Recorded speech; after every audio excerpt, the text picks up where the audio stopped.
নিজেকে রাজনৈতিক কর্মী ভাববেন না। মনে রাখবেন, পেশি শক্তি, রাজনৈতিক এবং কুৎসিততা কখনোই শান্তি প্রতিষ্ঠা করতে পারে না। এখন যারা পরাজিত, 10 বছর পর তারাই তোমার চেয়ে অনেক বেশি শক্তিশালী লড়বে। আমি স্মরণ করে দিতে চাই, তোমাদের সমস্ত কাজ জনস্বার্থে এবং প্রতিটি কাজ আইন দ্বারা পরিচালিত হয়।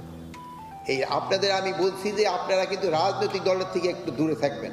আমি এর আগে বহুবার আপনাদের বলছি, আপনারা এখন যদি তেল দেওয়া শুরু করে দেন, আপনাদের কিন্তু নির্বাচনের পর আপনাকে তেল শেষ হয়ে যাবে। এখন যার কাছে যে তেলটা রিজার্ভ করে রাখছে সেই সময় কিন্তু তেল দিয়ে উঠে যাবে। এই জন্য আপনারা কোনো দলের দিকে যাবেন না।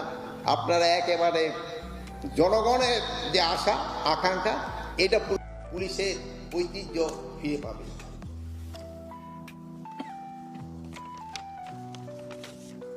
আমি দৃঢ়ভাবে বিশ্বাস করি, এই প্রশিক্ষণ কার্যক্রম আমাদের পুলিশ বাহিনীকে আরও সক্ষম, আরও আত্মবিশ্বাসী এবং আরও পেশাদার করে তুলবে। আমরা চাই আগামী জাতীয় নির্বাচন হোক বাংলাদেশের ইতিহাসে সর্বাধিক অবাধ, অংশগ্রহণমূলক, সুষ্ঠু, নিরাপদ, শান্তিপূর্ণ এবং উৎসবমুখর।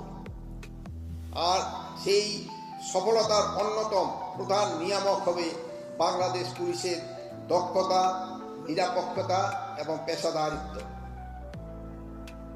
বাংলাদেশ পুলিশ প্রমাণ করবে তারা জাতিসংঘের মিশনে দক্ষতা ও পেশাদারিত্বের সাথে কাজ করে আন্তর্জাতিক পরিমণ্ডলে যেভাবে নিজেদের ভাবমূর্তি উজ্জ্বল করেছে, একইভাবে সততা, শৃঙ্খলা, নিরপেক্ষতা ও নিষ্ঠার সাথে দায়িত্ব পালন করে নিরাপদ পরিবেশে একটি অবাধ, সুষ্ঠু নির্বাচন সম্পন্ন করতে অগ্রণী ভূমিকা রাখতে সক্ষম হবে। আমি এই কোর্সে প্রণয়নে যারা অক্লান্ত পরিশ্রম করছে তাদের আমি আন্তরিক ধন্যবাদ জানাই এবং এই কোর্সের সার্বিক সাফল্য কামনা করি।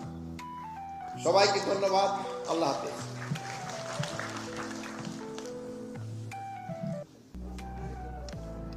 স্যার, আপনার প্রতি শ্রদ্ধা এবং কৃতজ্ঞতা নিবেদন করছি। স্যার, আমি সভাপতির বক্তব্য রাখবার জন্য এবার বিনীতভাবে অনুরোধ জানাচ্ছি আমাদের এই উদ্বোধন অনুষ্ঠানের সমাজের সভাপতি inspector general of police Bangladesh জনাব বাহারুল আলম।